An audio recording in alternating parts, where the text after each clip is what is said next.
Hey, welcome to 2020. Thomas Miller on the Subconscious Mind Mastery Podcast. This is our first one of the new year, and boy, has it ever kicked off. This year is something else already, and as I'm recording this, it's only 4 days old, at least here in this part of the world. So what we're going through, obviously, is summertime in Australia and these historic, tragic fires, and we're seeing the effect of that. And in the news, the escalation between the United States and Iran. Now, you guys know my story and my journey if you've been listening to this podcast, because I wanted to find something in the spiritual realm that replicated the physics of the universe. And as this has continued to unfold, that symmetry, that precision, that exactness has shown up to me in the study of the art and the science of astrology.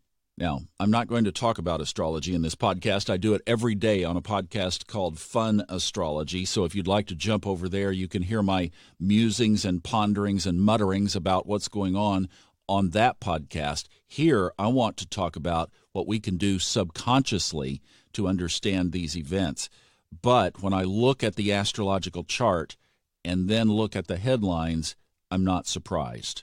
The energy is really quite evident and obvious. Now, Majona joined me on the Fun Astrology podcast. That one is dated January 4th, so if you'd like to listen to that, I think there were some really good comments that came out, very impromptu. But as we were looking at the headlines and realizing, here are my two thoughts to kick off 2020. One is, let's make the word of the year non-reaction. Where this comes from is, in fact, I've taken it down, but I had up for around the period of the new year a little recording about what ceremonies to do during the new year. And we'll bring this out every year and just catch it up to date as where we are in the space at the time. But one of the ceremonies that we do is create a word of the year. You can write it on a little stone. Some people do that and call it a white stone ceremony. But however you capture it, it creates a thematic tone for the year, just one word. And what my observation has been, even just in the last few days, is to be non-reactive. This came from observing several things in my own life right now and observing my relationship with Majona and her kids and my kids and everything that's going on in our lives. And I realize, especially Majona and I have this common theme of our moms. Now, you know how my mom impacted me, and I got to say, we haven't told Majona's story on here, but it's like wow, wow, and wow of how she was programmed subconsciously by the situation around her mom. And put those together, and what you get is and I think this is true for most of us, is you get this dynamic of occurrence, reaction, cleanup. Occurrence, reaction, cleanup, right? And sometimes that can be occurrence, reaction, leave. Occurrence, reaction, separation, and I'm saying that not from a, storming out the door. Maybe that is the case sometimes. But what happens is it breaks the flow of the union of the relationship. And that can be the relationship with somebody else, or it can be the relationship with yourself. Could be a relationship with your kids, the relationship with your employer. But something happens, you react, respond, and then there's a resulting pulling away. Then time has to heal, and things get bridged back together and patched back together. That is such a common pattern. So as I've been observing and just looking at myself and again, everything around my little world, what I'm coming up with is to create for this year non-reaction. So in that space of the stimulus, to then take a step back and become an observer.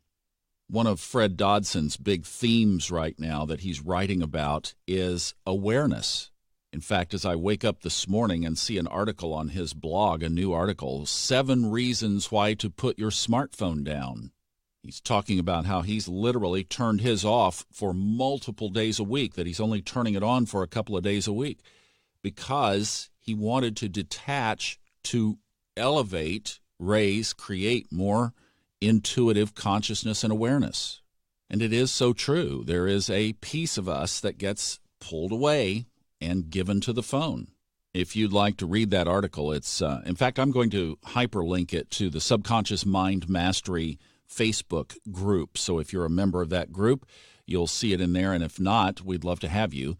But I think that's a very valid point, is what are we doing in our lives that takes a little piece of our awareness away? So as we open up to a bigger, broader perspective, in non-reaction, we step away. If it triggers something in us, then we step away. If it's an intimate relationship with another person, then hopefully you have the space to create for 2020 together to say that, look, if we get into a situation where there's a reaction, then our number one commitment is no reaction, so we will pull back until we can come back with no reaction. And the game then could be to shorten that time frame to instant. Right? So where it's not like, well, I need to go away for the next 14 days, and then I'll be back and we'll talk. It's like, no.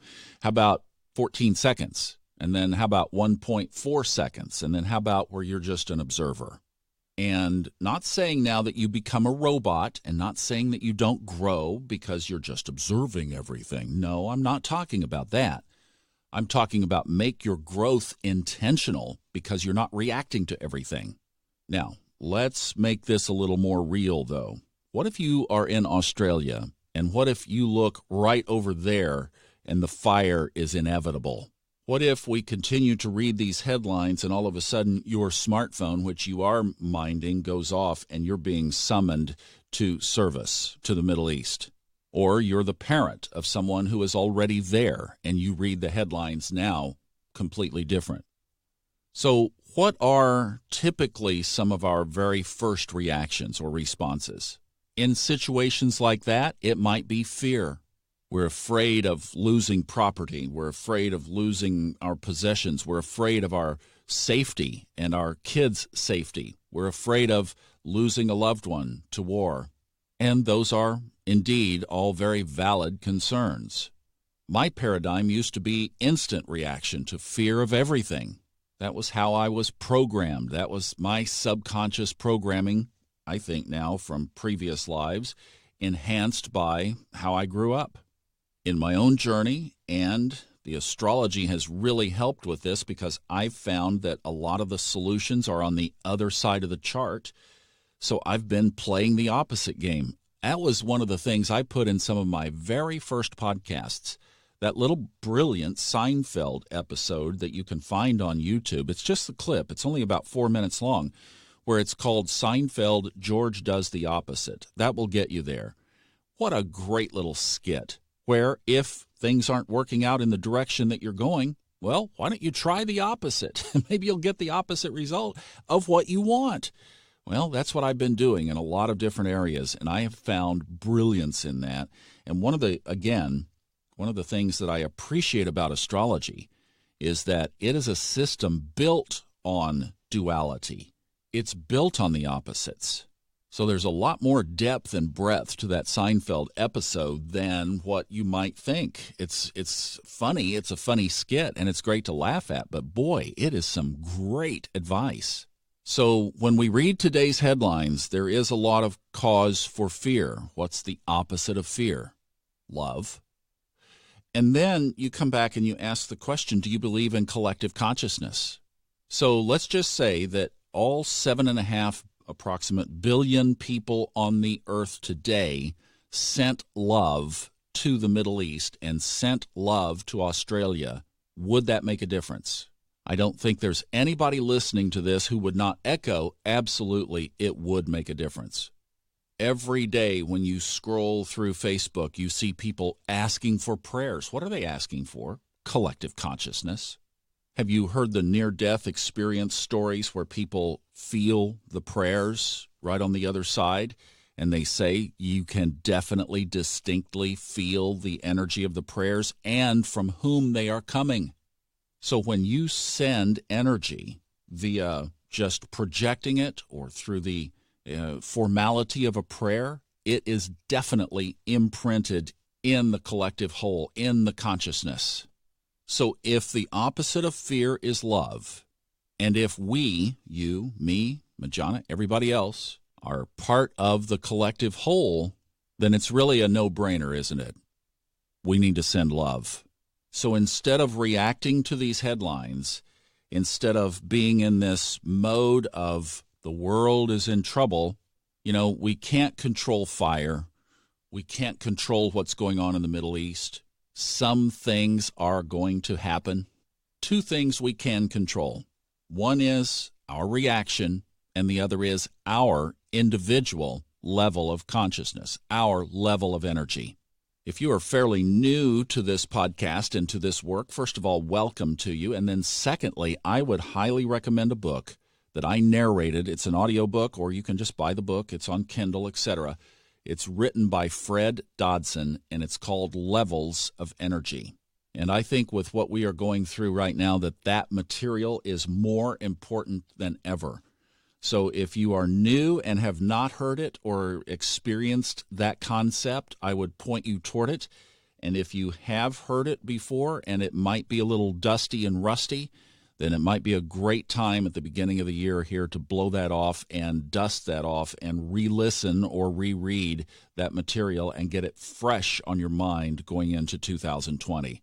So that's what Majona and I are going to be doing. That's how we're approaching this, and that is going to be our theme to build into this entire year, is to transition from responses of reaction to responses of observation.